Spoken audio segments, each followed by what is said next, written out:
Alors, nous sommes aujourd'hui mercredi, on est le 4 Tammuz. Et nous sommes Daf Kaf Aleph de Ta'anit. Kaf Aleph, nous sommes arrivés à la troisième grande ligne. On va parler de Nahum Ish Gamzo. Troisième grande ligne. Amlo ala wa al Nahum Ish Gamzo. Donc on a dit à propos de Nahum Ish Gamzo, Shehaya Somem Shete Einao. Donc il ne voyait pas de ses deux yeux. Giddem Meshete Yadav. Il n'avait pas de bras. Katea Meshete Rarlav. Il était amputé de ses deux jambes. Chol Goufo Malé Shehin. Et tout son corps était plein de ulcères. Behaya Motal Bevait Raoua. Et il était posé dans une maison, Raoua, c'est-à-dire branlante. Vedarle Metato Monahin Besfalin Shelmaim Kedeshele Alo Alaon Malin. Et les pieds de son lit, ils étaient posés dans des récipients avec de l'eau, pour ne pas que les fourmis puissent monter. Parce qu'avant, ils dormaient sur les pieds du lit étaient sur la terre, et il y avait des fois des fourmis. Quand quelqu'un il est bien portant, il les enlève avec sa main. Mais comme lui, il n'avait pas de main, le pauvre, alors on mettait les pieds du lit plongés dans de l'eau. Comme ça, s'il y a des fourmis, en allant vers l'eau, elles meurent.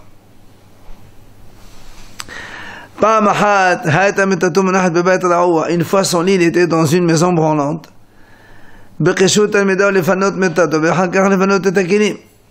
Ses élèves voulaient d'abord le déménager à lui de là-bas, et ensuite déménager les ustensiles qu'il y avait dans la pièce.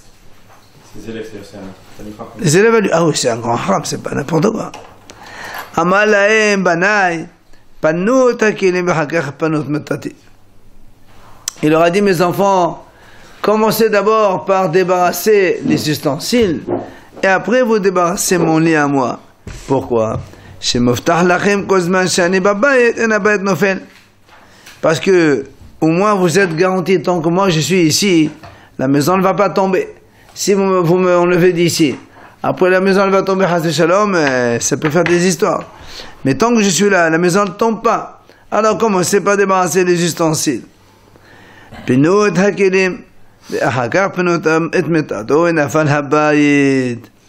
donc ils ont fait ce qu'il a dit. Ils ont d'abord commencé à débarrasser tous les mobiliers de la pièce. Ensuite ils l'ont enlevé à son lit. Et juste après la maison allait crouler. Alors ses élèves lui ont dit, Rabbi,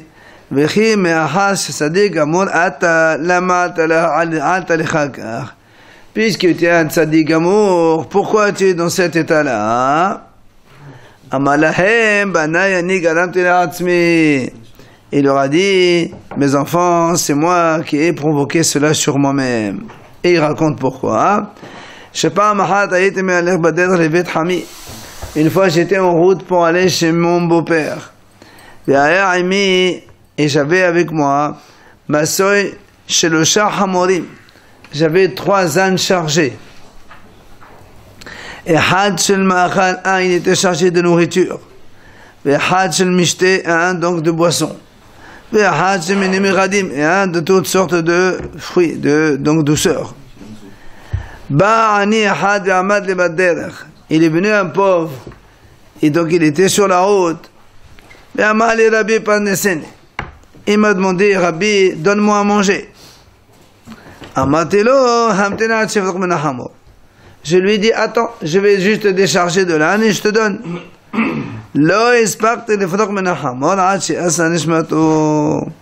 Je n'ai pas commencé à peine de décharger l'âne que le pauvre il est mort. Je suis parti, je me suis prosterné donc devant lui, et j'ai dit la chose suivante.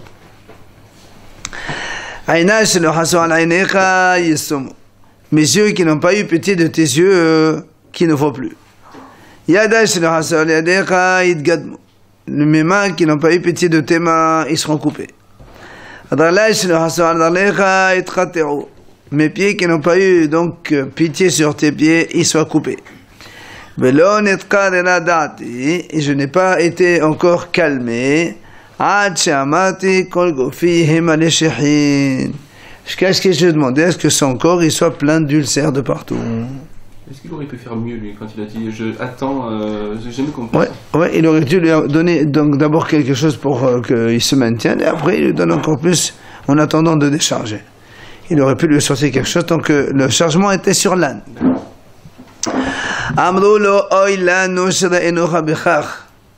Ils lui ont dit, ses élèves, malheur à nous qu'on t'ait vu dans cette situation-là.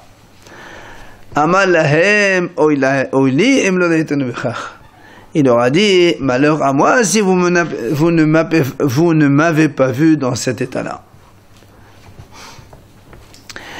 Alors la Gemara dit, Nahum Ish Gamzo. Pourquoi on l'appelle Nahum Ish Gamzo?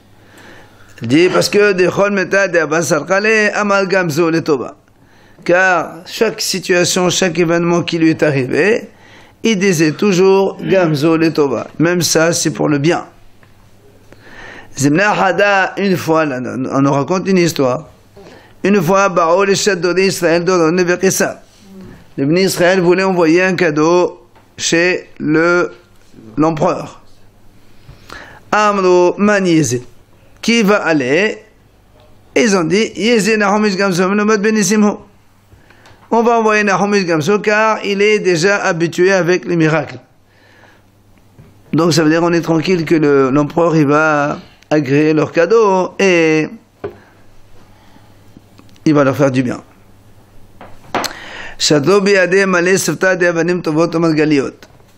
Ils lui ont donné une caisse pleine de pierres précieuses pour amener chez l'empereur. Azal bat behahu dira. Il est parti donc dans la route. Il a passé la nuit dans une auberge. Belilia dans la nuit. Dans la nuit, ils se sont levés certains de l'auberge.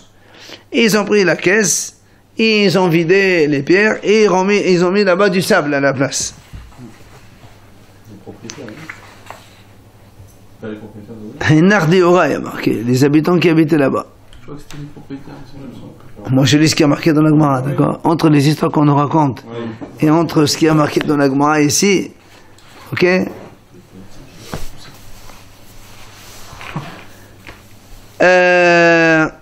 Alors, donc ils ont rempli donc sa caisse avec du sable. Kimata Atam, il est arrivé devant l'empereur. Shalino le Sefta Hazan Hodemano Afra. On a ouvert la caisse, on a vu que c'était plein de terre. Le roi voulait alors tuer tous les juifs. Alors, Amar, Kam Haïchoubi Houdaï, il a dit comme ça, les juifs ils se moquent de moi, ils m'envoient de la terre. Amar, alors Nahum, il a dit Gamzo le Tova. Même ça, c'est pour le bien. Ata Eliyahu et Melek Ahad Menayu. Il est venu Eliyahu Navi, et donc il s'est déguisé comme un des gouverneurs, des ministres de cet empereur. Alors Amal, il lui a dit, attends, Dilma ha'afra me'afra d'Avraham avuhunu. Peut-être que ce sable-là, il fait partie du sable de leur ancêtre Abraham, leur patriarche Abraham. Que, Dichihaba shadi afra, habo saifi, gili, habo gili. Il a dit que Abraham Avinu, quand il lançait du sable, ça devenait des flèches, enfin des armes. Et quand il jetait de la paille, ça devenait des flèches. Comme il dit le passour, Yiten ka'afar halbo, ki'kash nedav kashto. Exactement, ka'afar halbo, comme le sable, son épée, et comme la paille, ses flèches. Alors, la Gemara raconte, il y avait une province que jusqu'à présent le roi n'arrivait pas à vaincre. Ils ont testé ce sable-là et ils ont réussi à vaincre cette province. Alors,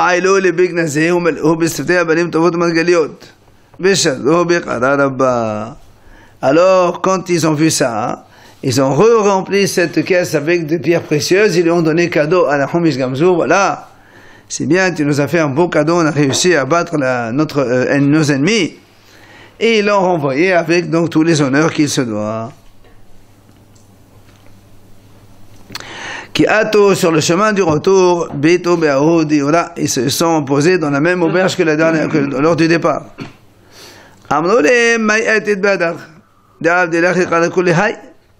Ils ont dit, mais qu'est-ce qui est arrivé pour qu'il te fasse autant d'honneur?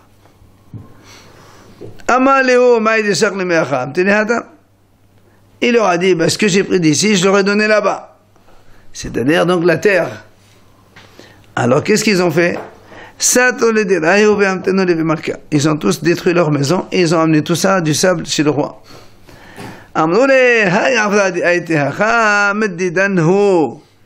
Le sable qu'on t'a amené, c'est de chez nous. Voilà, on t'a amené plein.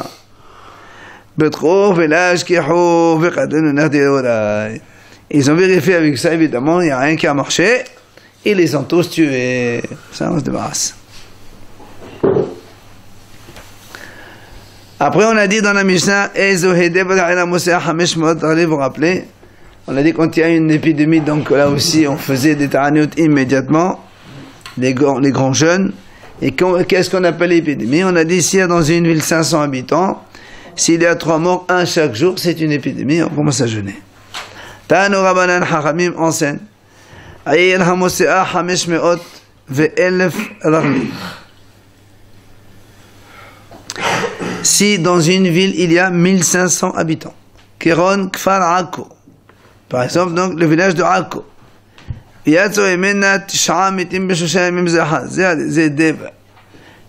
il y a eu 3 morts à 3 jours différents, 3 plus 3 plus 3, c'est ça une épidémie. C'est exactement ce qu'on a dit, 1 fois 3. Si maintenant les 9 morts ils sont morts en un seul jour, ou ils sont morts en 4 jours différents, ça ne s'appelle pas une épidémie.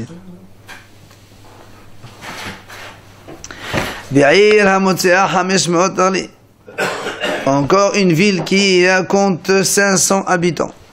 Kéron Kfar Amiko. Donc c'est aussi un autre village. C'est ce qu'on a dit dans la Mishnah. S'il y a donc 3 morts, un jour, un chacun, un derrière l'autre, ça s'appelle une épidémie et il faut donc jeûner. Par contre, hein,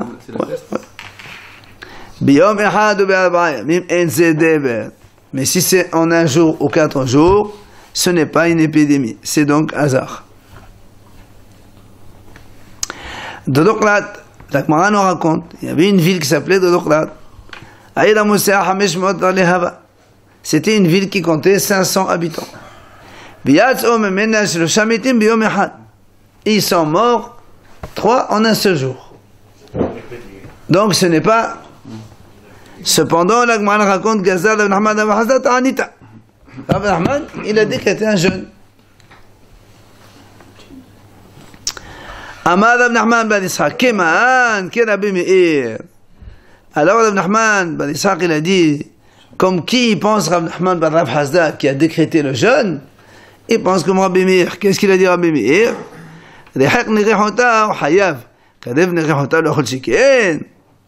Là on parle de taureau en corneur. Vous savez que dans la Torah, c'est marqué que si un taureau il encorne un autre taureau, oui, la première fois il paye la moitié des prix des dommages. La deuxième fois aussi, troisième fois aussi. Après 4 fois, s'il récidive la 4e fois, il va payer les dommages entiers.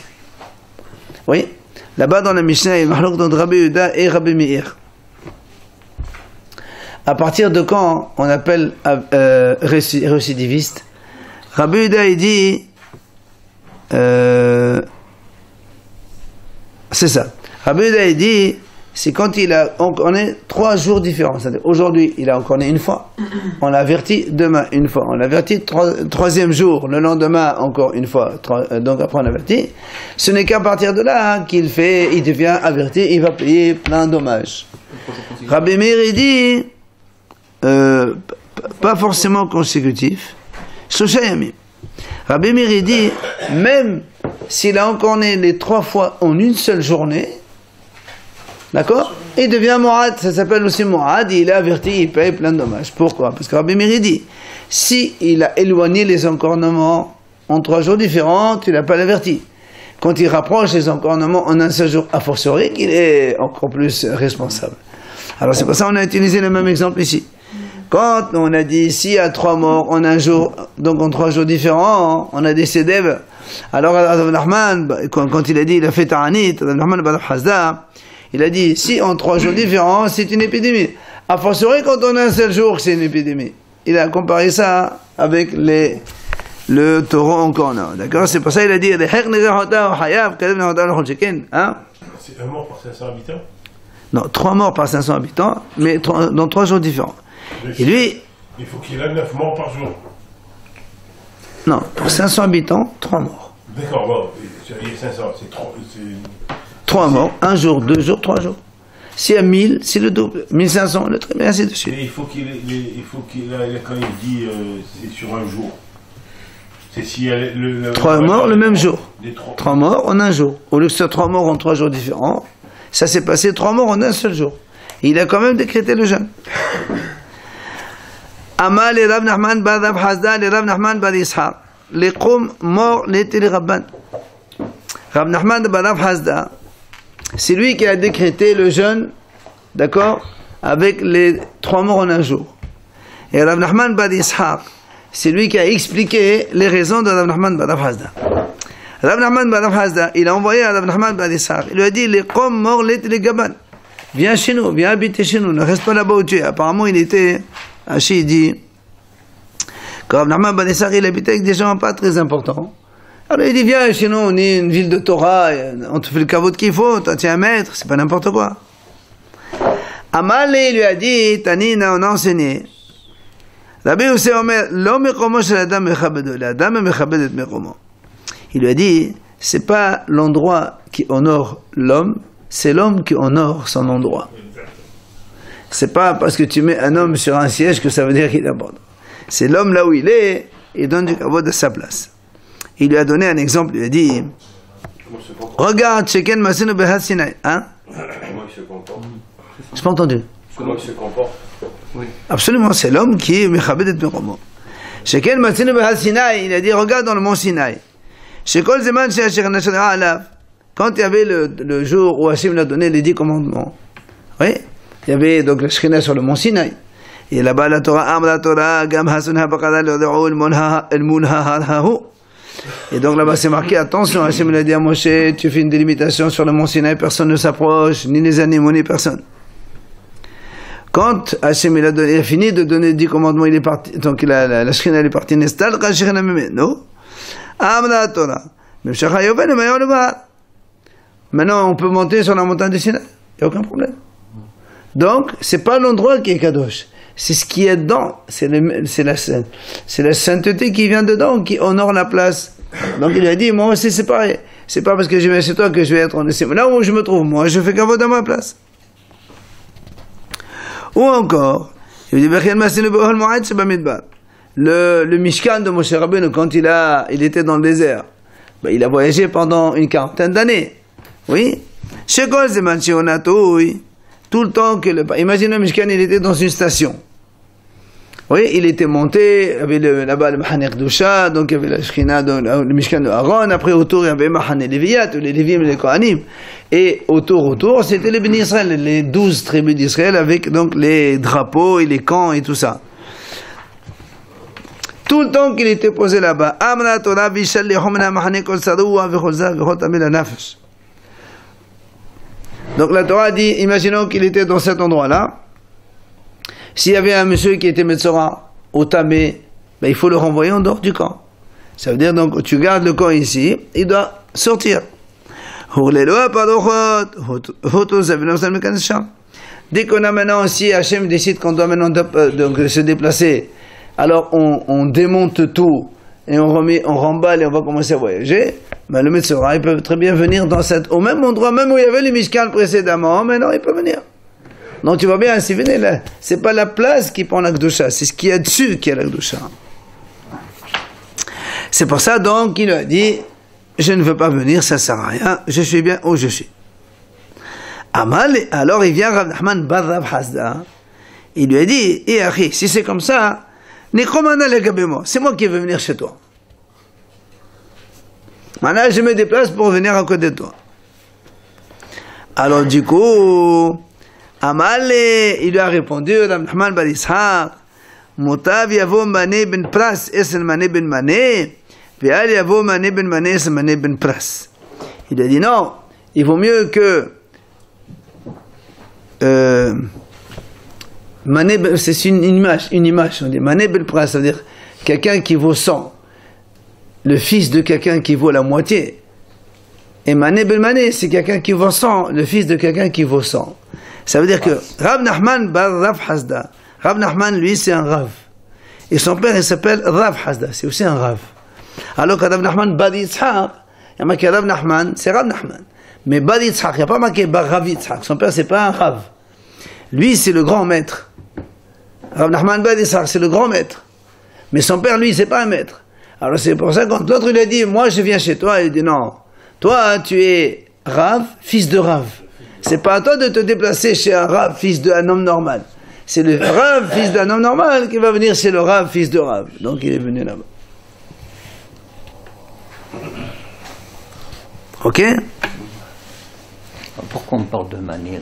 On parle de... C'est ça, c'est une image, on donne. Un Mané, c'est un sang, une entité. Pras, c'est la moitié. Un Rav ou non Rav. La Gemara nous raconte Besura Havat Dabata, Beshivavote de Rav.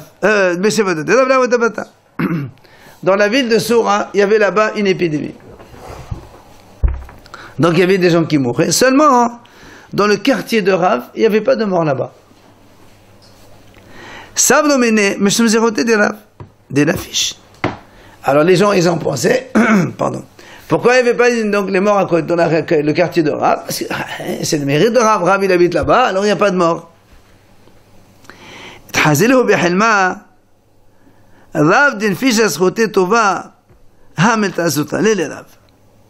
Dans le Rav, on est venu, on leur a dit, c'est pas pour le mérite de Rav. Parce que si c'est Rav, le mérite il est beaucoup plus grand que ça. Ça c'est rien pour Rav. Alors pourquoi donc le quartier de Rav, il n'y avait pas? Il dit parce que dans ce quartier-là, il y avait un monsieur qui habitait là-bas. Et il empruntait toujours ses pelles et pioches pour les Havra Kadesha pour qu'ils enterrent les morts. Et comme il empruntait pour enterrer les morts, du coup il protégeait son quartier, donc il n'y ait pas de mort. Grâce à son srout à lui. C'est pas bon. Si c'était Rav, le srout de Rav il est beaucoup plus grand, il aurait fait beaucoup plus que ça. Prêter les pelles. Ouais, pelle et pioche. La pelle et la pioche. Donc, comme il lui permettait les enterrements, eh bien, on faisait en sorte que chez lui, il n'y a pas d'enterrement. Une autre histoire, la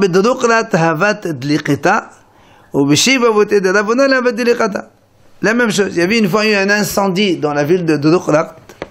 Et dans le quartier de Ravuna, il n'y avait pas d'incendie. Là-bas, c'était... Alors, ça vaut de Ravuna de Nafish. Alors les gens, ils pensaient que c'était par le mérite de Ravuna, qui était très grand, évidemment, que dans son quartier, il n'y a pas d'incendie.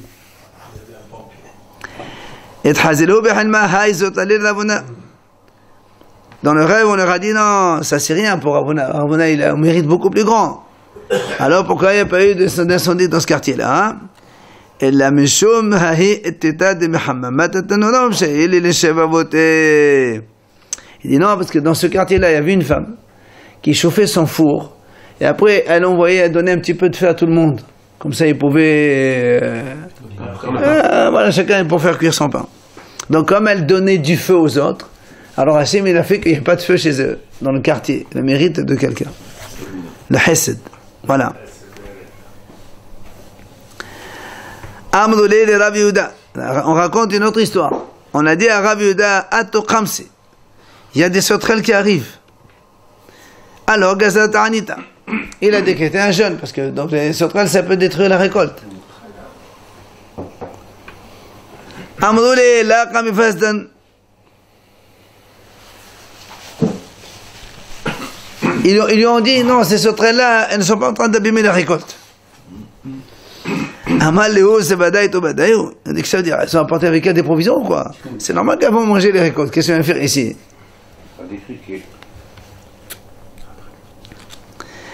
Encore une autre histoire, Amrou li Rav Yehuda. On a dit à Rav Yehuda, Ika mutana bi haziri. Il y a une maladie qui tue les cochons. Beaucoup de cochons ils mouraient. Gaza ta'anita, il a décrété un ta'anit, un jeûne. Alors le m'a dit comment? Nima kasava Rav Yehuda makam bishrahat bimin had mishad bikola bichol aminin. Il m'a dit comment ça se fait? Pourquoi il a décrété le jeûne? Si c'est que les cochons, bah qui meurent, c'est pas un problème. C'est pas parce qu'il y a la mort dans les cochons, ça veut dire que les hommes aussi ils vont prendre derrière. Non. Non. Là, s'il vous plaît, ça n'est hazir et dédamian mais elle venait une chez. Dit non, parce que les cochons ils ont les mêmes entrailles que ceux de l'homme, donc ils ressemblent à l'homme au niveau du ventre. Alors on craint qu'il y ait justement cette contagion. Amrou li Shmuel, on a dit à Shmuel et Kamotana Bihuzai. Il y avait donc une épidémie dans la ville de Huzai. Alors, Gaza, Ta'anita, il a décrété un jeûne dans sa ville à lui.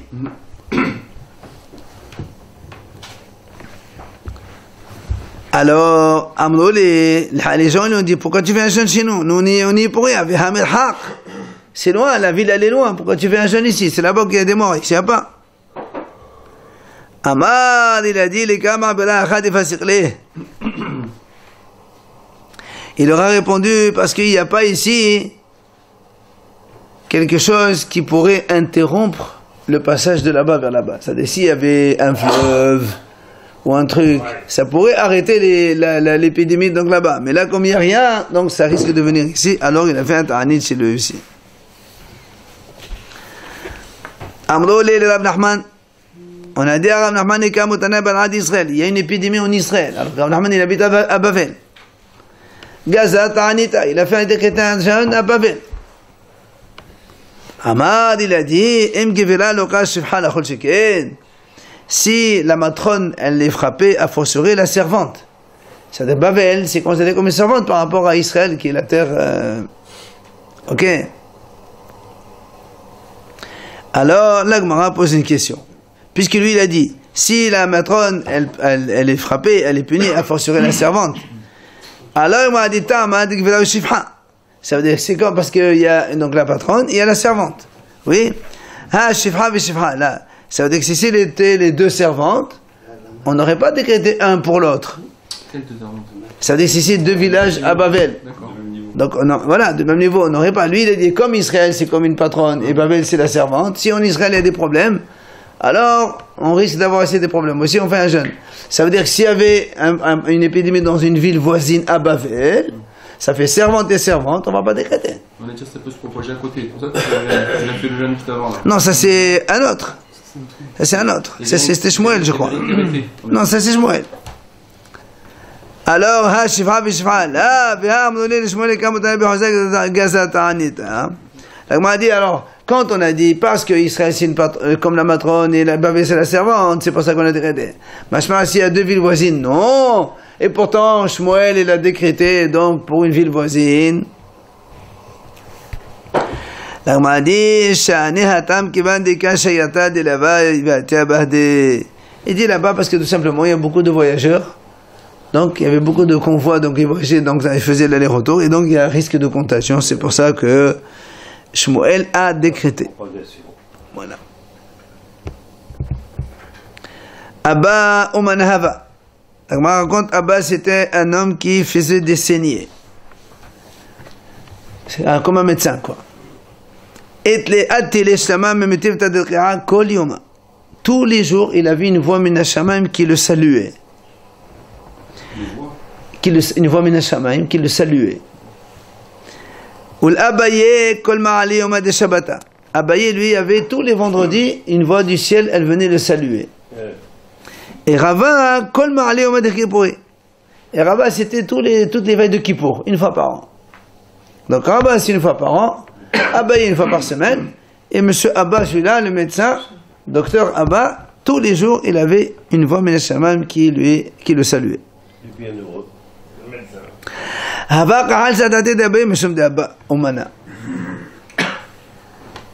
Alors Abaye il a été un peu vexé. Pourquoi Abba Omana tous les jours, lui une fois par semaine seulement? C'est pas juste. Amnoulé, la massé de Mahamad Korbadi. Alors on lui a dit, mais Nashamayim, toi tu ne peux pas faire ce qu'il fait le médecin, ce médecin, monsieur Abba, docteur Abba. Pourquoi? Moi, je raconte au Maïhawa, qu'est-ce qu'il faisait justement d'Abba Oumana? Il dit, déjà Abba Avid Milta, quand il venait, faisait, donc, il faire dessiner, donc il faisait les. Il soignait les malades. Abba Mahid Gabdi Lihoud Nshi Lihoud. Il mettait les hommes à part et les femmes à part. Il faisait une séparation. ואתי לבושה דהית בקנה דהבת בזיעה כחוסליתה כי הבת עתיה להתתה במלבישה כדי להסתכל בה. Il avait une sorte de une blouse, on va dire comme ça. Et donc, il avait un trou de quoi mettre la ventouse pour aspirer le sang. Et tout ça pourquoi? Pour ne pas qu'elle se découvre la femme. Pour ne pas qu'il voit la nudité de cette femme. Et en plus, והייתי דורתה דסניה עדישתי בפשיטה דשקיל דאתלי שדיבה דאתלי למרסיף. Et en plus, il mettait une boîte, ils amènent la caisse. Quand il faisait une saignée à quelqu'un, celui qui avait des sous, il mettait ce qu'il voulait, sans qu'il dise rien. Et celui qui n'avait pas, il partait sans payer. Comme ça, personne ne voit. Et voilà, chacun il est libre. C'est les femmes qui mettaient les blouses avec un trou, c'est ça? Non, voilà, c'est pour les femmes qui mettaient la blouse avec un trou. Bon, les hommes, ils peuvent dévoiler un peu l'épaule et ils piquent, c'est pas un problème. Mais les femmes, ils faisaient comme ça, de sorte qu'ils ne voient pas leur épaule, ils ne voient pas leur nudité. Hein? C'est pas dans le cou? C'est dans les épaules. Ah non, pas obligatoirement. Non, moi je suis dans les épaules. Top, ça n'a pas d'importance. Alors, et autre chose il faisait, qui abat amé les sauves à la banane. Si c'était un Talmid Hacham qui venait, Agra menela shakil. Non seulement il ne lui prenait pas la consultation,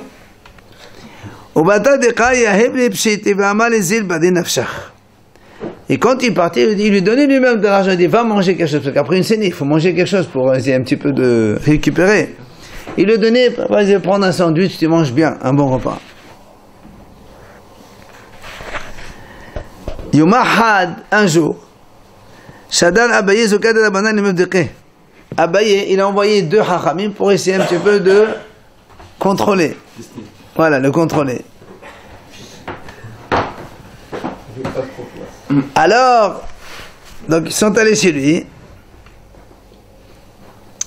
Et utbinhu, et achlinhu, et ashkhinhu, et machlehu bestelche. Belilia. Il leur a donné à manger, à boire, il leur a donné même donc de beaux matelas en laine pour dormir le soir.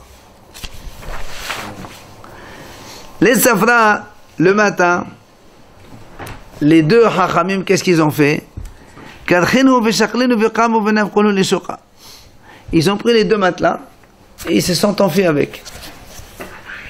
Et ils sont partis au marché pour les vendre. Après lui-même, le Abba, il est venu au marché. Il est venu au marché. Ils lui ont dit les 2, d'après toi, combien ça vaut ces trucs-là? C'est les siens, hein? Eh oui, c'est à lui. Non, enfin, on va voir. Amal et il leur a dit ça vaut tant et tant. Mais si tu veux acheter, voilà, achète. Amal lui veut dire, mais ça vaut de fait. Il a dit, pourquoi il a dit, peut-être ça vaut plus, oh, tu veux acheter pas cher. Amal et il a dit, moi j'ai acheté les mêmes pour ce prix-là. Alors si vous voulez que j'achète chez vous, j'achète à ce prix-là. Plus cher, c'est-à-dire? Non, au même tarif. Il leur a dit, par exemple, ça vaut 200. Ils ont dit, peut-être que ça vaut 300. Il a dit, non, moi j'ai acheté les mêmes pour 200. Alors si vous voulez que j'achète chez vous, j'achète pour 200. Il n'a pas démasqué. Amroulé, des darnéo, vous charlez nos ménages. Ils lui ont dit, mais c'est à toi, ces 2 matelas, on les a pris chez toi. Amroulé, ils lui ont dit, s'il te plaît, dis-nous la vérité. Quand il nous a vu avec ces 2 matelas, de quoi tu nous as accusés? Amalehu, il leur a dit, Amina pedion shvuyim aklalehu rabbana versevele mamali. Il leur a dit, je me suis dit, peut-être que vous avez une mitzvah de racheter des prisonniers, et vous avez honte de me demander, alors vous avez pris les choses pour les vendre et pour prendre un peu d'argent. Mais on a le droit de faire ça, Ramouche? Non, certainement pas. Mais pour lui, qu'il était tellement un bon.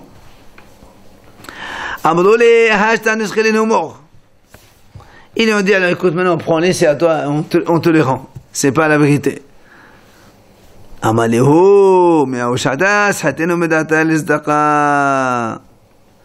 Il leur a dit, depuis le moment que vous les avez pris, moi j'ai déjà enlevé mon esprit. Donc c'est pour la tzedaka, prenez-les.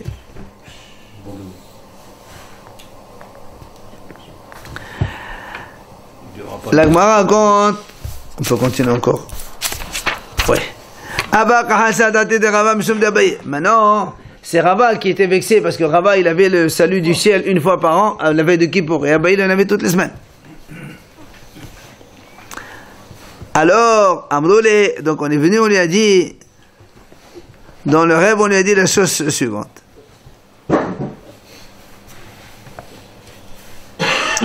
Ils lui ont dit, Mistayer, il dit, ça suffit, toi ton mérite déjà, ça protège toute la ville. Qu'est-ce que tu veux encore plus?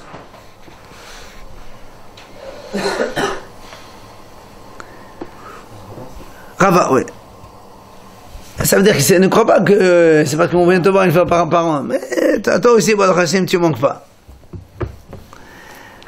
Rabbi Boudoka Houza'a, l'Agma nous raconte aussi l'histoire de Rabbi Boudoka. Il était au marché, dans un endroit qui s'appelait Belafat. Il y avait Eliyahu avec lui. Il a demandé à Eliyahu Navi,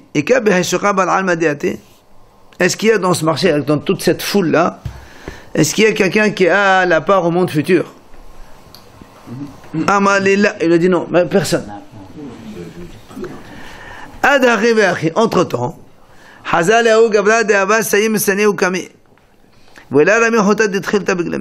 il avait un homme qui avait des chaussures noires.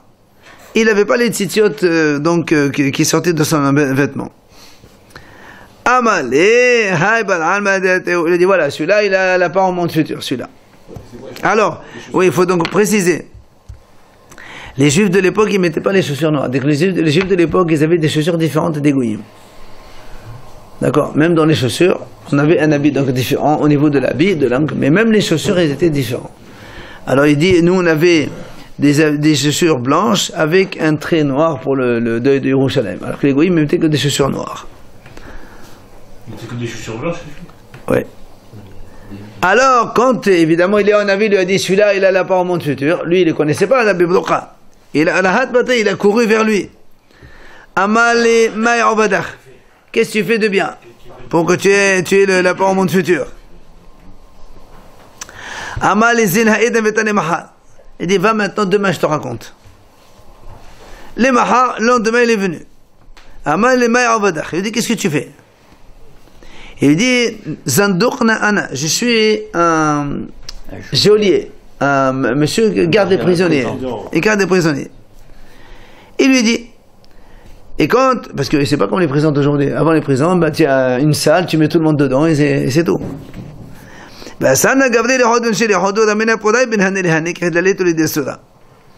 Et quand j'avais des prisonniers, je mettais les hommes d'un côté et les femmes d'un côté, et moi mon lit en plein milieu, comme ça personne ne veut à droite à gauche. Personne n'a le contact l'un ou l'autre. Il n'y a pas d'interdiction entre les hommes et les femmes.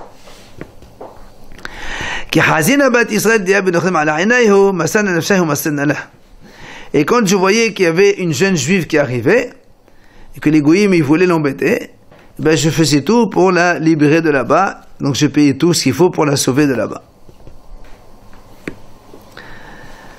Une fois, il y avait une jeune fille fiancée qui était, donc, on m'a amené donc, comme prisonnière, enfin une captive quoi, ils l'ont capturé les goïms. Qu'est-ce que j'ai fait? J'ai pris donc une bouteille de vin et j'ai jeté sur ses habits pour dire soi-disant qu'elle avait ses règles et qu'il arrête de l'embêter. Alors, il dit pourquoi alors, si tu es aussi haram tzaddik comme ça, pourquoi tu mets des chaussures noires comme les goïms et pourquoi tu mets pas les tzitziot comme tout le monde? Il dit parce que moi, je rentre et je sors chez les goyim. Comme ça, ils ne savent pas que je suis juif.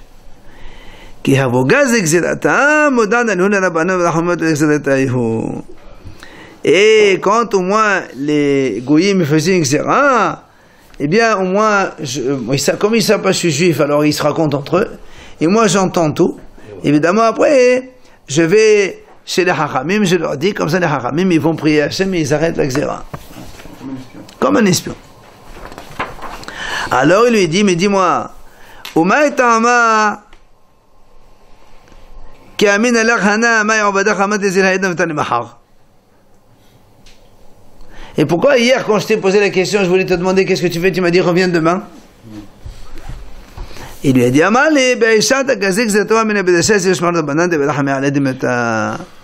il dit parce qu'à ce moment-là, justement, il y avait une xéra, j'ai entendu qu'il y avait un problème, et je voulais aller chez les haramim pour les avertir. J'avais pas le temps de discuter avec toi, il fallait que j'aille d'abord chez les haramim pour prévenir comme quoi il va y avoir un problème, il faut aller prier vite. Et c'est pour ça que je t'ai dit, maintenant j'ai pas le temps, demain tu reviens, je te raconte. Et c'est pour ça donc il est parti ce qu'il a dit.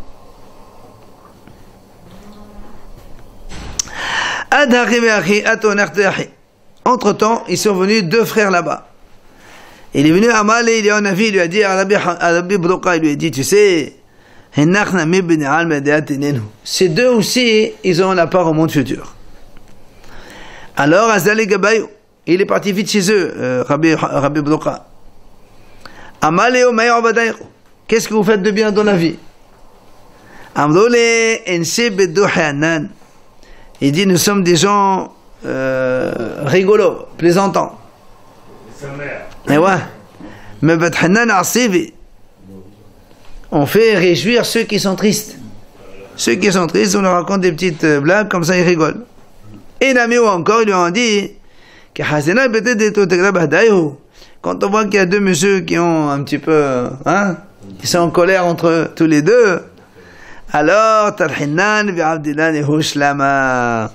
on faisait tout pour faire le shalom entre eux, et comme ça, ils étaient contents tous les deux. On finit par le shalom. Bravo, bravo.